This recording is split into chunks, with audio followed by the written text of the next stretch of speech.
Welcome back to the channel, everyone.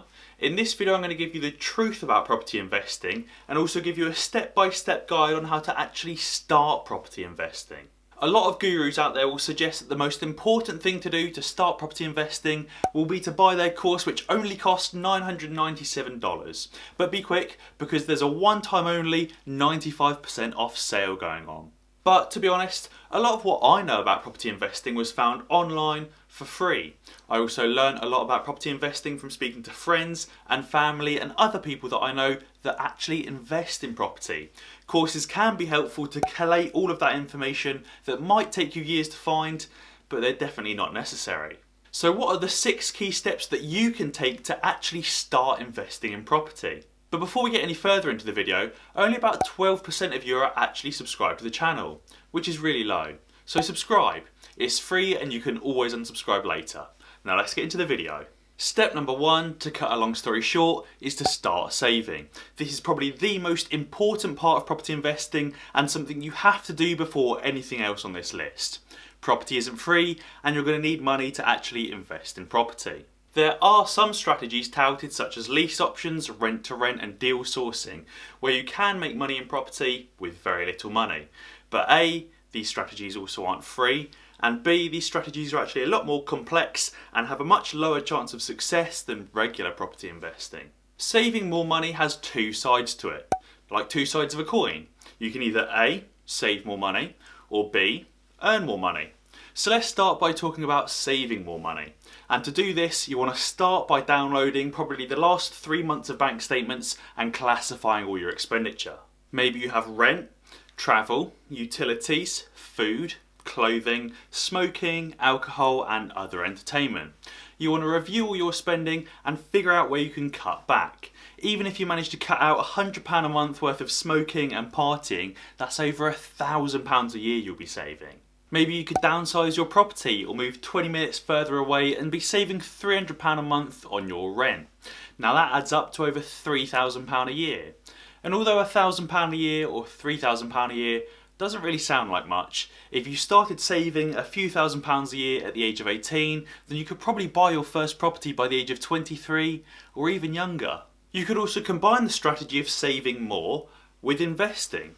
The S&P 500 was up over 18% last year, even with the pandemic, and over 31% the year before. If you invested in March 2020 at the bottom of the market, you'd currently be up over 67% in under a year. If you saved £3,000 a year for 5 years and generated a compounded return of 20% per year, which is basically the same as what the return was in 2020, even with the pandemic, and way lower than the return in 2019, then you would actually have around £27,000 over 5 years. So you can quickly see how actually saving a measly £300 a month can quite easily turn into £27,000. The other side of the coin here is to start earning more money. Maybe you could pick up another job or a part-time job. Maybe you could start driving for Uber or delivering for Deliveroo or Just Eat or whatever you have in your area. Maybe you could start flipping trainers or collectibles or electronics, whatever your hobby is. Maybe consider starting a small business or even a YouTube channel. Just something that could earn you an extra few £100s each and every month, which breaks down into say £75 a week. Because as we found out earlier, only saving a few £100s a month can soon turn into tens of thousands of pounds. This is the number 1 most important thing to do before you start investing in property. There's no point spending years and years researching about property investment to then figure out you can't even invest for another 5 years because you don't have any money.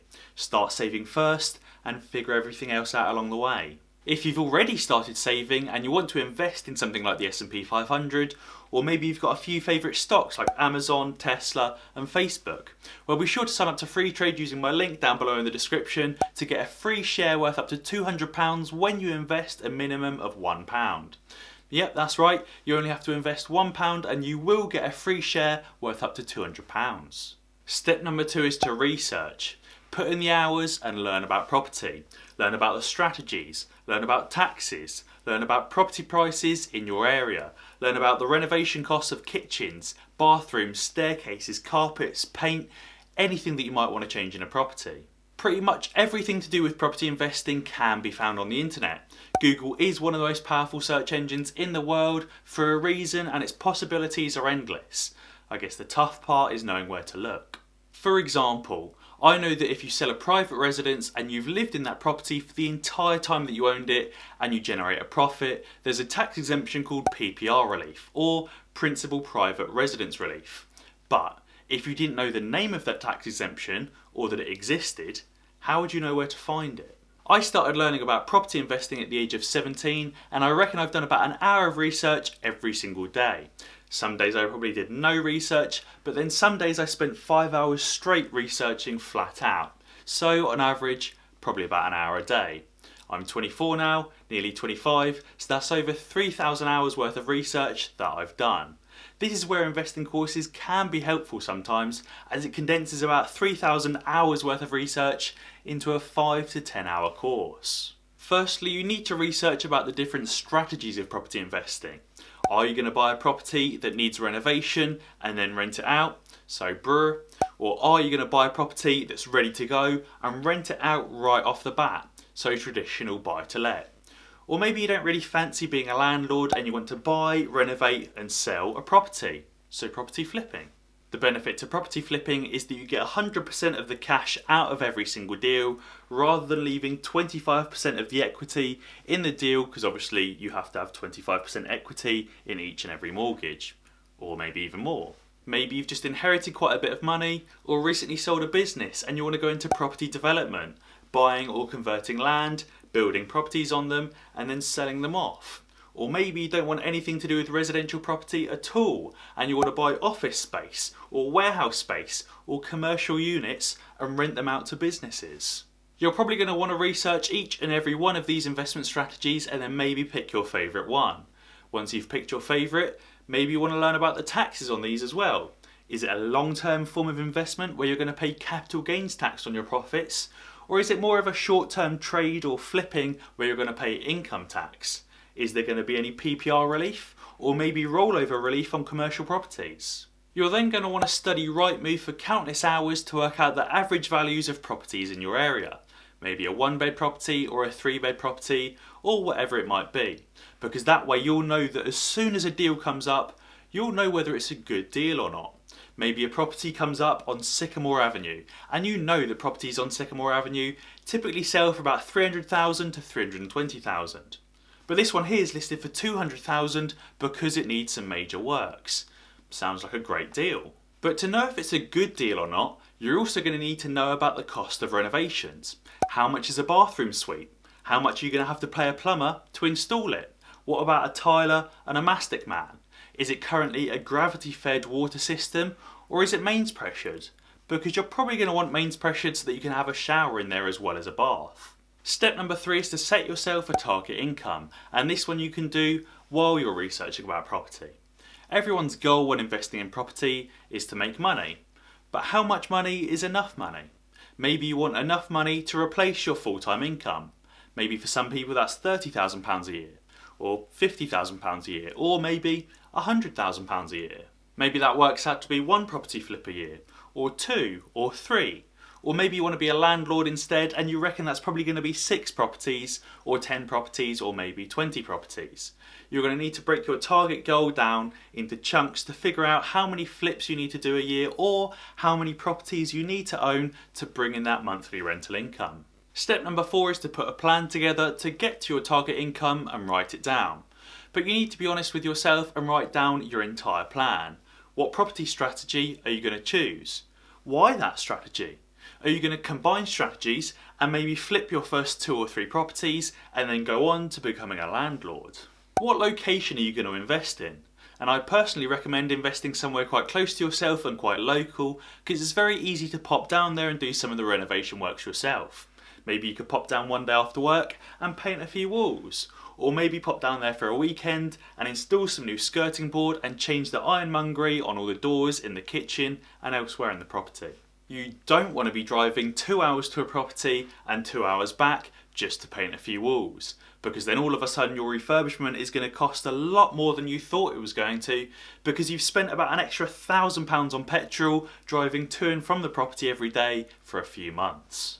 What timescale are you working towards? How long will it take you to get to your target income?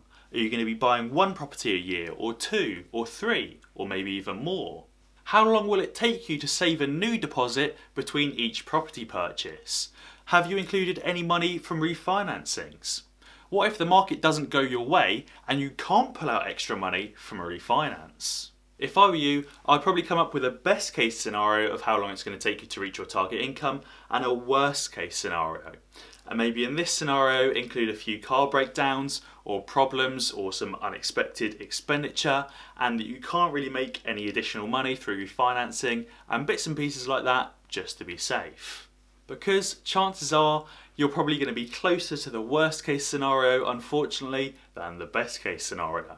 When putting your plan together and writing it down, make sure you make it as detailed as possible so that you can continually refer back to it and update yourself. The mind has a funny way of forgetting important information, but if it's written down, you won't forget it. And you can continually update your plan with new research that you found and with progress against your targets. It's also worth creating a bit of a property template.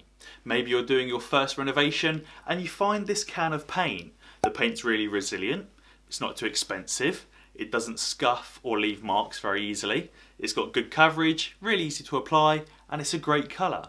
Well, make a note of it, because when you're doing the next property, you already know exactly what paint you want to use.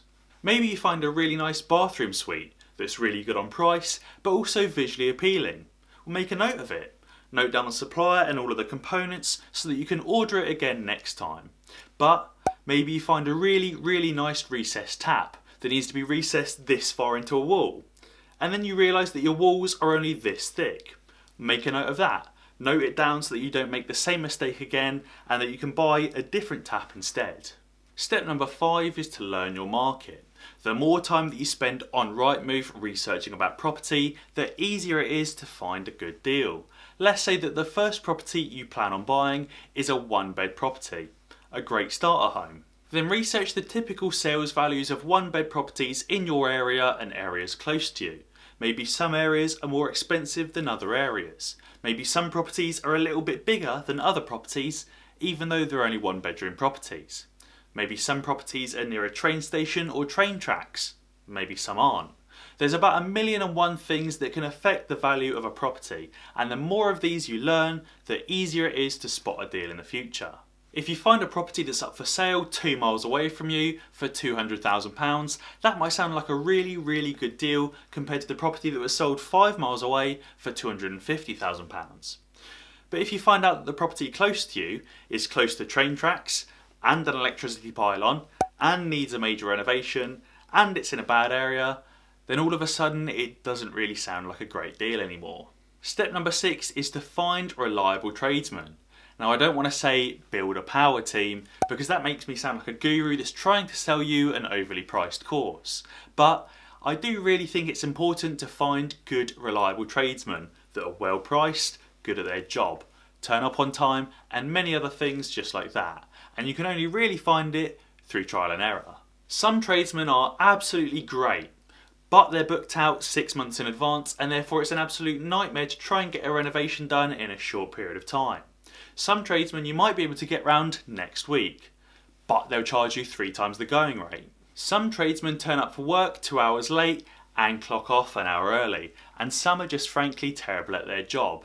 You kind of need to use trial and error to figure out who's who and forget about the tradesmen that don't do a good job and really remember the tradesmen that do a good job. You might arrive at a property and think, damn, this is some quality workmanship. It's also been finished on time and they charged a reasonable price. We'll keep a note of that tradesman and their number and maybe buy them a few beers to show your appreciation. Or maybe you arrive at the property and it's been 2 weeks since you wanted the work done and it's still not really finished. The guy hasn't tidied up any of his mess and it's going to take you 4 or 5 trips to the dump to get rid of it. And his work is already starting to fall apart and he threatened to smash your windows when you brought up about not paying him. Frankly, you've had a bit of a nightmare. But that's part of the investing journey and just something you have to avoid for next time.